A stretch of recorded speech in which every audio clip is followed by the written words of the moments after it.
நமீபியால கிட்டத்தட்ட ஒரு 7 வருடமாகவே பயங்கரமான ஒரு வறட்சி நிலவுவதனால அந்த மக்களுக்கு கடுமையான உணவு பஞ்சம் ஏற்பட்டிருக்கு. இதன் விளைவா தன் நாட்டு மக்களுக்காக காட்டில் இருக்கக்கூடிய 700 வன விலங்குகளை அந்த நாட்டு அரசாங்கம் கொல்ல திட்டமிட்டிருக்கு. இதில் யானை, நீர் யானை, வரிகுறி போன்ற பல விலங்குகளை கொல்ல திட்டமிட்டிருக்காங்க.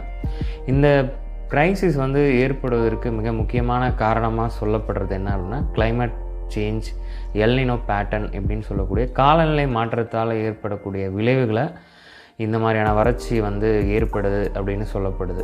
இதனால் கிட்டத்தட்ட ஒரு 1.4 மில்லியன் பீப்புள் உணவுக்காக உணவு பாதுகாப்பு இல்லாமல் இருக்காங்க அப்படின்னு ஒரு ஆய்வும் சொல்லப்படுது.